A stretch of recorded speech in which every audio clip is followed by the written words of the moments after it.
प्यारे बच्चों, मैं डॉक्टर कौशल किशोर तिवारी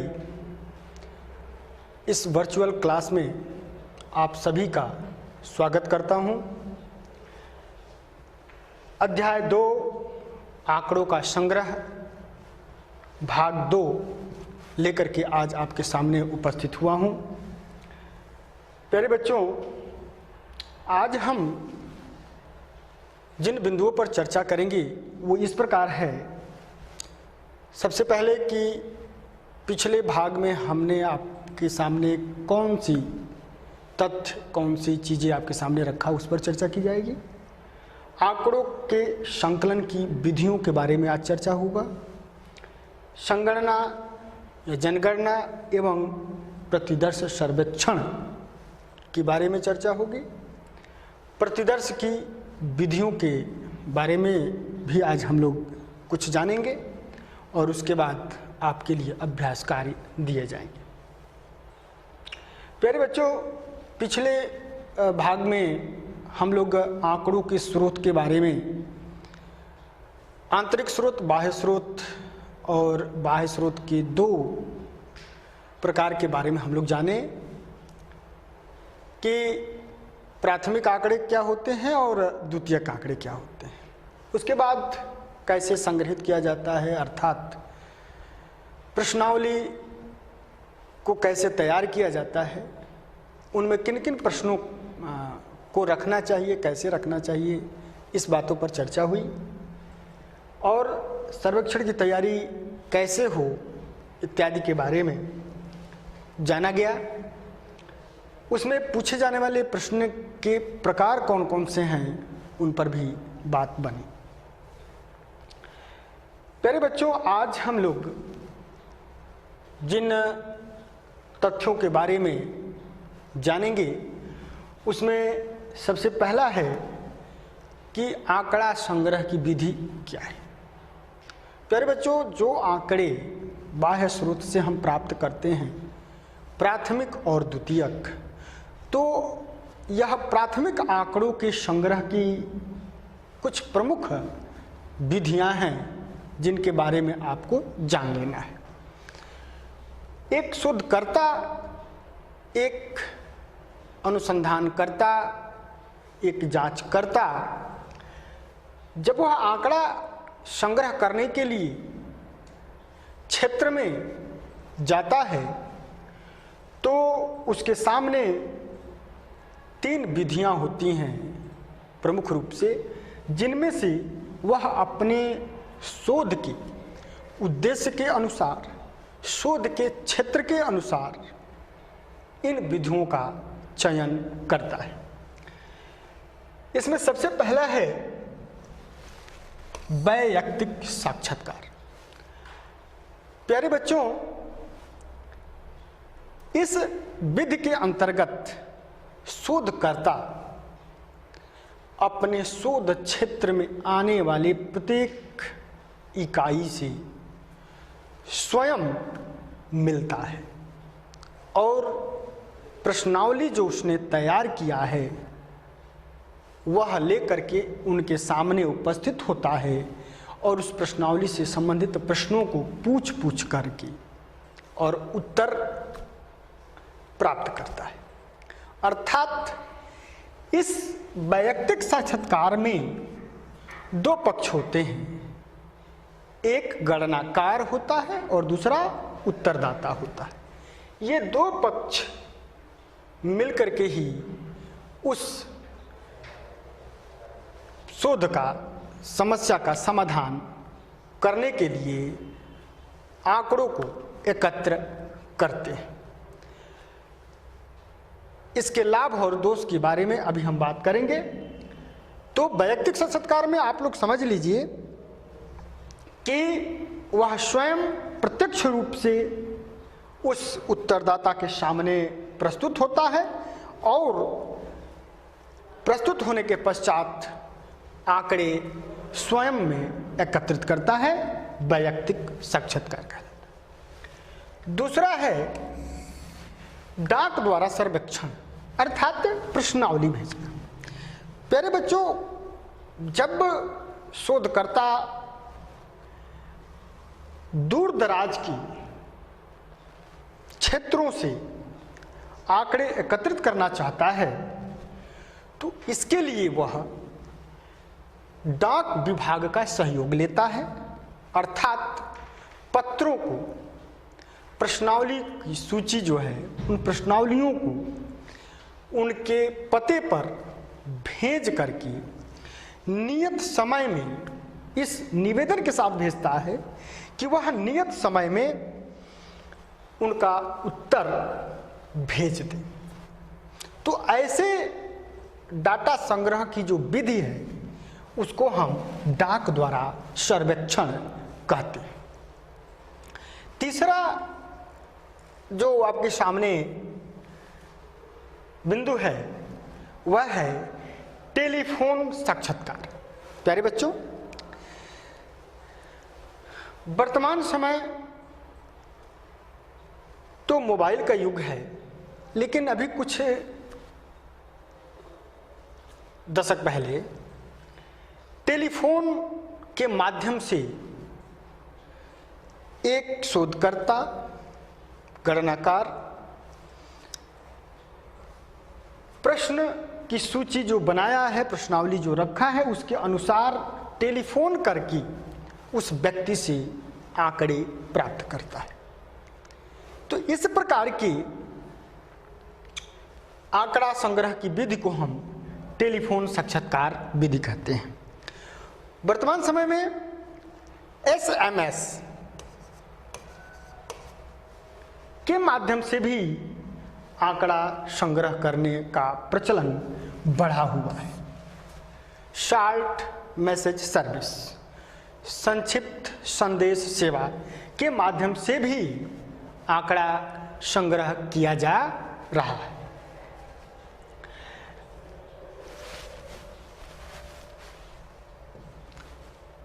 अब हम बात करते हैं इन वैयक्तिक साक्षात्कार, डाक द्वारा सर्वेक्षण और टेलीफोन सर्वेक्षण के लाभ और हानि के बारे में। तो वैयक्तिक साक्षात्कार का जो लाभ है वह सबसे पहला लाभ कि उच्चतम उत्तर दर। इसमें जो उत्तर का जो रेट है, जो दर है, चूंकि स्वयं व्यक्ति उत्तरदाता के सामने होता है और उससे वह जो उत्तर प्राप्त करता है तो उसका जो दर होता है उच्चतम होता है। दूसरा इसका लाभ है कि सभी प्रकार के प्रश्नों के उपयोग की छूट रहती है।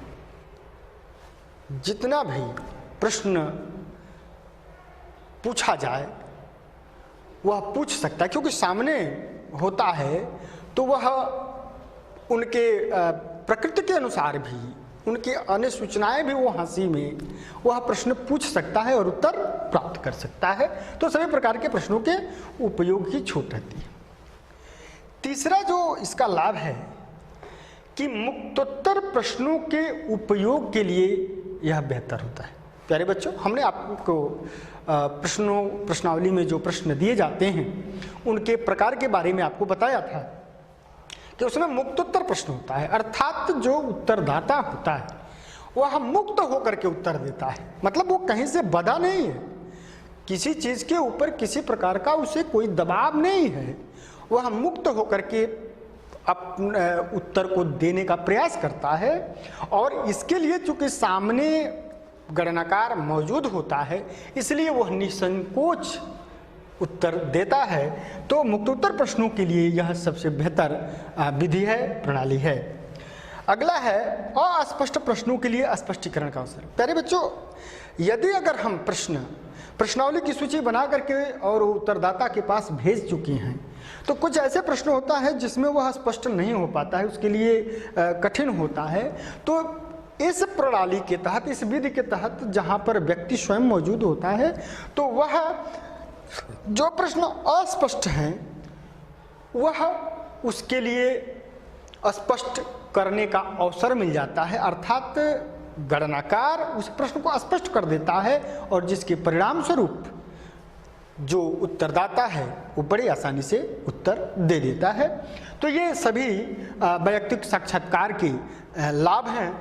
अब हम बात करते हैं कि हानि अर्थात इसके दोष कौन कौन से हैं। तो सबसे पहला कि बहुत ये खर्चीला होता है। प्यारे बच्चों, जब आपका शोध का क्षेत्र यदि बड़ा है या दूर दराज है और वहाँ पर आप वैयक्तिक साक्षात्कार के माध्यम से अपना सर्वेक्षण करने जा रहे हैं तो खर्चीला होगा। इसका यह दोष है कि यह बहुत खर्चीला होता है। दूसरा इसका जो दोष है कि उत्तरदाता को प्रभावित करने की संभावना होती है। प्यारे बच्चों, व्यक्ति की कुछ कमियां होती हैं और वह जब किसी निष्कर्ष पर पहुंचना चाहता है तो उसमें अपना जोड़ने की प्रवृत्ति पाई जाती है, जबकि निस्वार्थ भाव से किया गया शोध में ऐसा संभव नहीं है। तो जब वह स्वयं गया है, प्रत्यक्ष रूप से जब वहाँ वो विराजमान है, तो ऐसे सिचुएशन में वह उत्तरदाता को क्या कर सकता है? प्रभावित कर सकता है, अपने अनुसार उससे उत्तर ले सकता है। ये इसमें संभावना बनी रहती है, ये इसका इसीलिए दोष है, संभावना बनी रहती है। अब आइए बात करते हैं तीसरा कि अधिक समय लेने वाला। जब आप व्यक्ति से मिलकर के अपने समग्र की सभी इकाइयों से मिल करके जब आप उत्तर प्राप्त करेंगे तो स्वाभाविक सी बात है कि समय अधिक लगेगा। तो ये वैयक्तिक साक्षात्कार के दोष हैं। अब बात करते हैं डाक द्वारा सर्वेक्षण के लाभ और हानि के बारे में। प्यारे बच्चों, सबसे पहला डाक द्वारा सर्वेक्षण का जो लाभ है वो है कम खर्चीला। ठीक है, कम खर्चीला। अभी आपने देखा कि वैयक्तिक साक्षात्कार में वह व्यक्ति पहुंच करके और लोगों से मिल करके और प्रश्न का जवाब प्राप्त करता है। तो इसमें जो है वह क्या करता है कि एक लेटर बनाता है, प्रश्नावलियों की सूची तैयार करता है और विभिन्न पतों पर भेज देता है। तो इससे क्या होता है कि वो कम खर्चों में और दूर तक अपने प्रश्नावली को भेज करके उत्तर प्राप्त कर लेता है, तो कम खर्चीला होता है। दूसरा है इसका कि ग्रामीण तथा सुदूर क्षेत्रों तक पहुंच। यह इसका लाभ प्रमुख रूप से कि अगर हम दूर तक नहीं जा पाते, पहाड़ी इलाकों में जहाँ कम लोग हैं वहाँ के अगर हम अपने शोध क्षेत्र में लोगों को सम्मिलित किए हुए हैं तो वहाँ तक जाने में संभावना कम है, हम नहीं जा पाएंगे, नहीं पहुँच पाएंगे। तो यह डाक द्वारा सर्वेक्षण हम वहाँ तक पत्र को भेज करके और आंकड़े प्राप्त कर सकते हैं, सूचनाएं प्राप्त कर सकते हैं। तो ग्रामीण और सुदूर क्षेत्र में जहाँ पर हम व्यक्तिगत रूप से नहीं पहुँच पाएंगे वहाँ पर हमारा यह पत्र डाक के द्वारा पहुँच जाएगा और हम उत्तर प्राप्त कर लेंगे। तो यह ग्रामीण तथा सुदूर क्षेत्रों तक पहुँच में लाभकारी होता है। अगला है उत्तरदाता पर कोई प्रभाव नहीं, क्योंकि आप मौजूद नहीं रहते हैं। आपने प्रश्नावली भेज दिया और वह उत्तर दे करके और उसने आपके पते पर वापस भेज देता है, तो इसमें आप प्रभाव नहीं डाल सकते हैं। उत्तरदाता की गोपनीयता सुरक्षित रहती है। आप जब उससे मिलेंगे नहीं तो वह जो कुछ भी उत्तर देगा वह आपके पत्र के माध्यम से दे देता है, तो उसकी गोपनीयता यानी उसके बारे में बहुत कुछ आपको जानने की जरूरत नहीं है, आप नहीं भी जान पाएंगे, उसकी गोपनीयता बनी रहती है। यह संवेदनशील मुद्दों के लिए सर्वोत्तम है। प्यारे बच्चों, कुछ ऐसे मुद्दे होते हैं जो ज़्यादातर संवेदनशील होते हैं और उसके बारे में अगर आपको शोध करना है, नया ज्ञान प्राप्त करना है, नया सूचना प्राप्त करना है, तो वहाँ पर आप डाक द्वारा ही सर्वेक्षण कर सकते हैं। यह उसके लिए सबसे उत्तम होता है, ये इसका लाभ है। आइए बात करते हैं अब हानि की। प्यारे बच्चों, डाक द्वारा सर्वेक्षण का सबसे पहला जो हानि है वह है निरक्षरों के द्वारा उपयोग संभव नहीं। जो पढ़ा लिखा होगा वही उत्तर दे पाएगा, जो प्रश्न को समझ रहा होगा वही उत्तर दे पाएगा। अगर निरक्षर है तो उसके लिए डाक द्वारा सर्वेक्षण का कोई मतलब नहीं है, यह इसका एक दोष है, हानि है। दूसरा है उत्तर प्राप्त करने में अधिक समय। प्यारे बच्चों, आप डाक द्वारा पत्र प्रेषित कर चुके हैं, तो वहां पर वह कब उत्तर देगा नहीं देगा यह उसके ऊपर निर्भर करेगा। इसलिए अधिक समय लग सकता है और वो नहीं भी भेज सकता है। दोनों बातें इसके दोष में शामिल है। आप निवेदन अपने पत्र के माध्यम से किए हैं, फिर भी वह उसको जरूरत न समझ करके वो उसे भेज भी नहीं सकता है। अगर भेजेगा भी तो बाद में भेजेगा, या ग्रामीण या सुदूर क्षेत्रों में गया है तो वहाँ से आने में विलंब हो सकता है, समय अधिक लग सकता है। ये इसका दूसरा दोष है। तीसरा है अस्पष्ट प्रश्नों के स्पष्टीकरण का अभाव। मान लीजिए अगर प्रश्न समझ में नहीं आ रहा है तो उसको कौन समझाएगा, कौन उसे स्पष्ट करेगा कि यह इस प्रश्न ऐसा ही है, इसका अभाव पाया जाता है।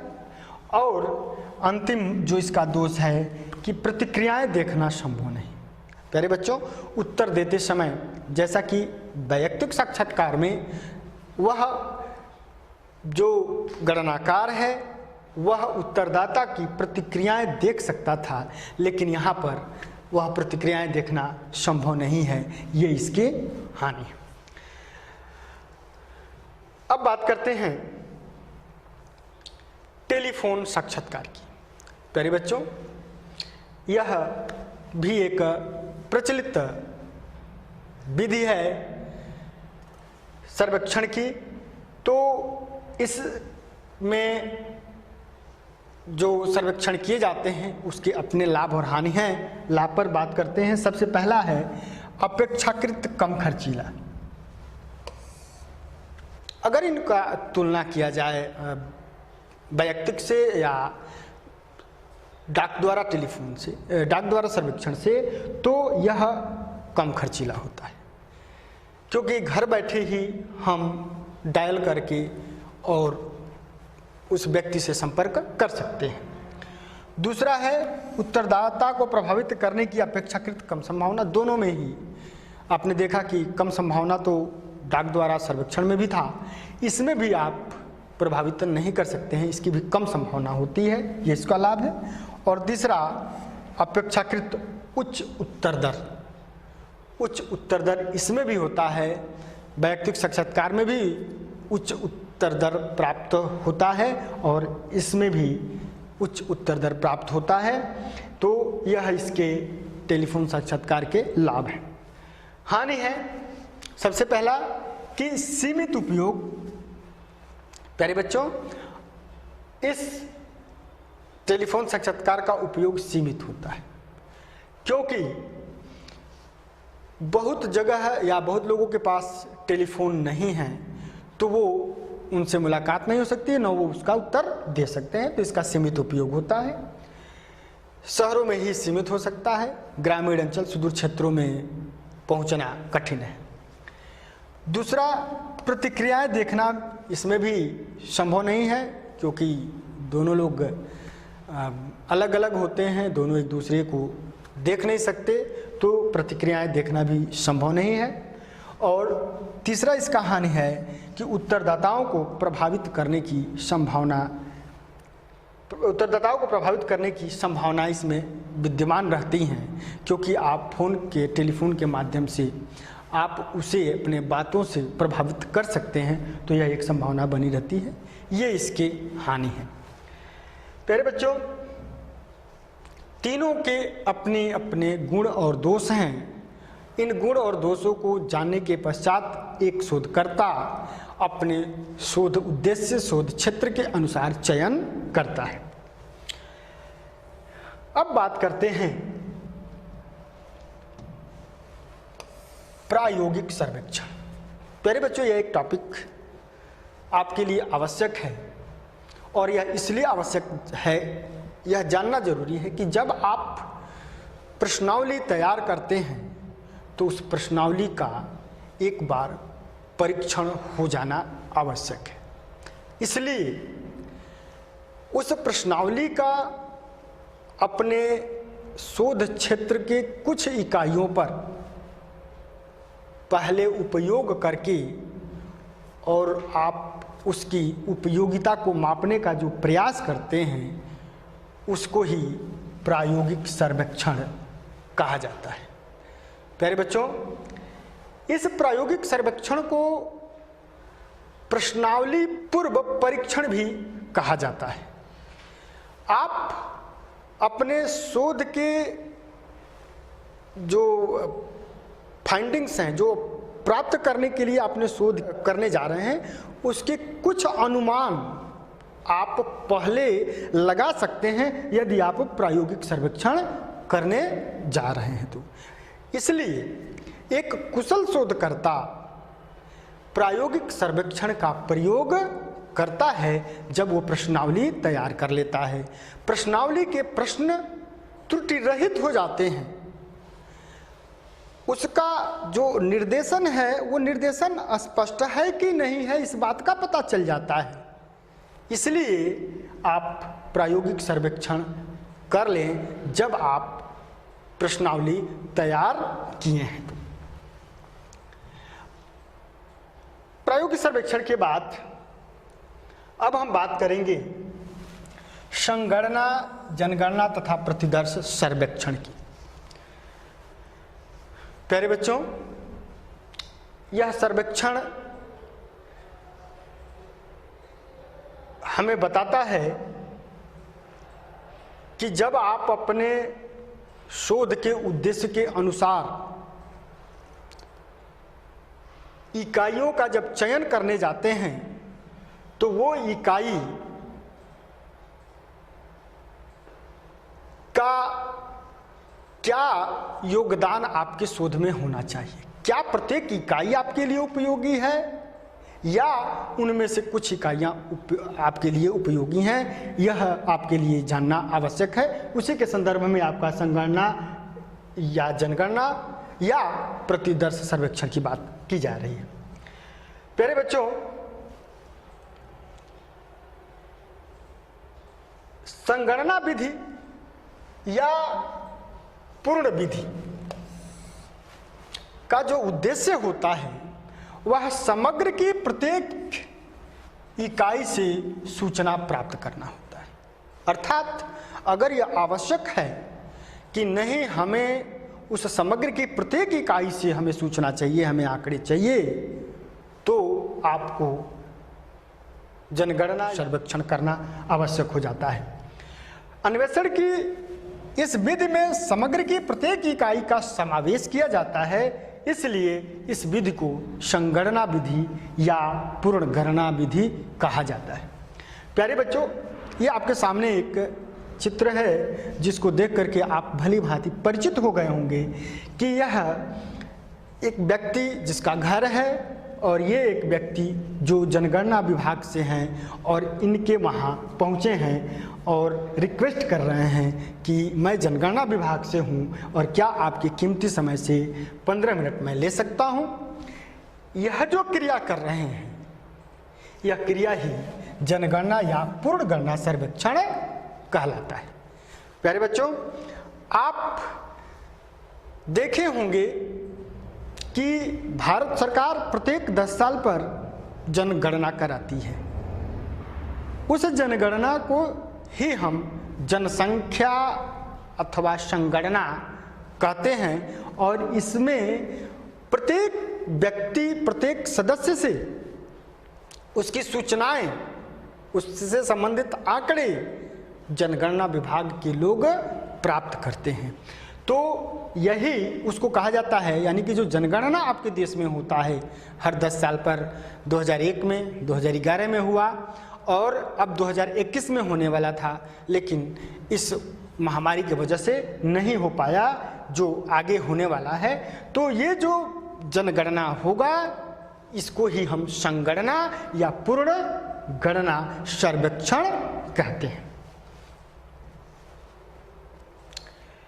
एक दूसरा सर्वेक्षण है प्यारे बच्चों, प्रतिदर्श सर्वेक्षण।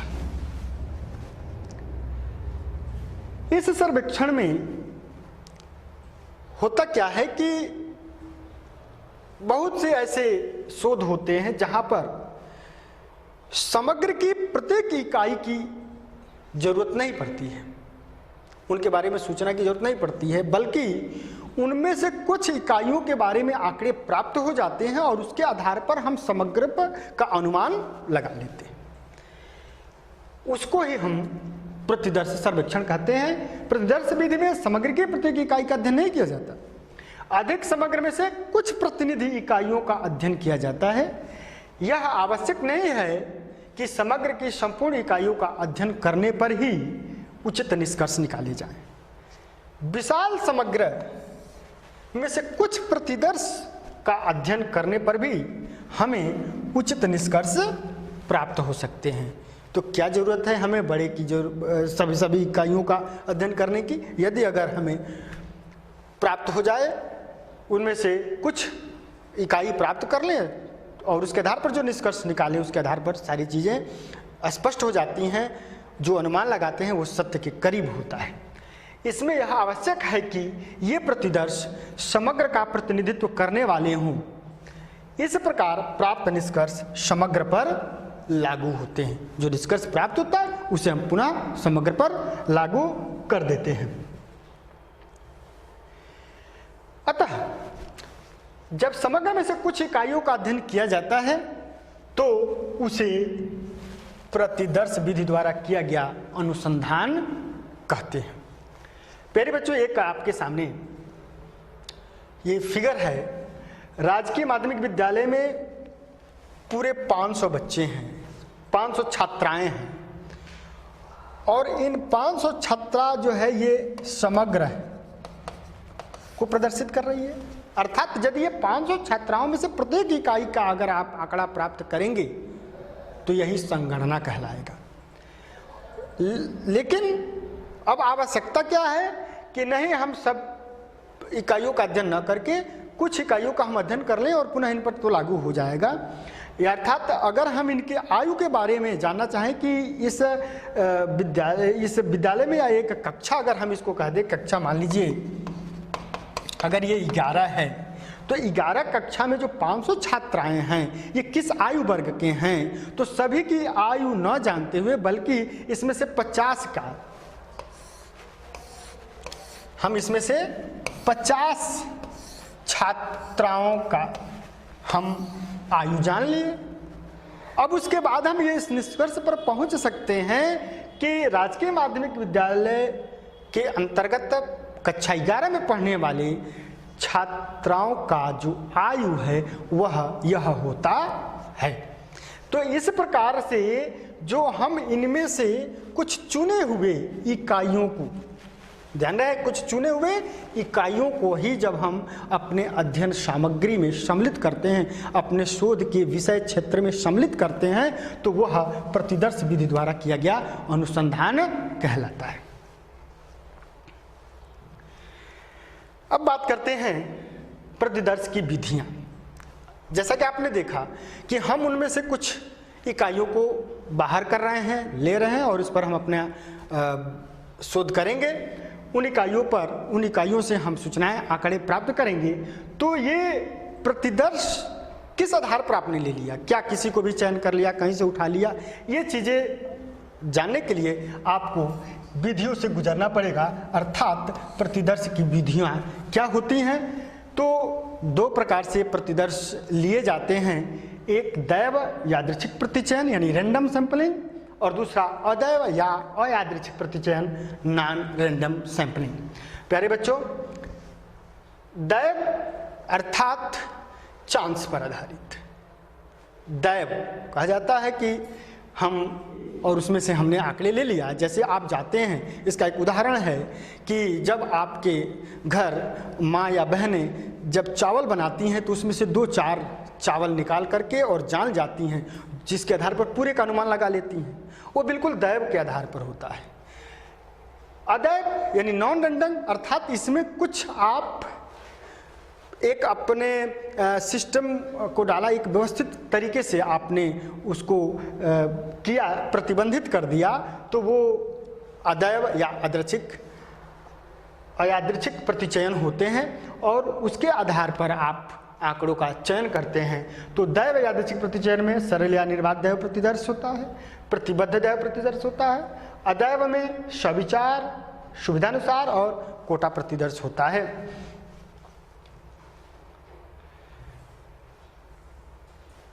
अब प्यारे बच्चों, आपके लिए कुछ कार्य जो आप अपने गृह कार्य पुस्तिका में लिखेंगे। सबसे पहला है कि क्या सर्वेक्षणों की अपेक्षा प्रतिदर्श बेहतर परिणाम देते हैं? अपने उत्तर के कारण सहित आपको व्याख्या करनी है। दूसरा, इनमें से कौन सी विधि द्वारा बेहतर परिणाम प्राप्त होते हैं और क्यों हों? गणना सर्वेक्षण के द्वारा या प्रतिदर्श सर्वेक्षण के द्वारा, आपको तय करना है। आप अपने उत्तर पुस्तिका में लिखेंगे। और तीसरा, आंकड़ा संग्रह की आधारभूत विधियों का वर्णन आपको करना है। प्यारे बच्चों, आज के लिए बस इतना ही। बहुत बहुत धन्यवाद।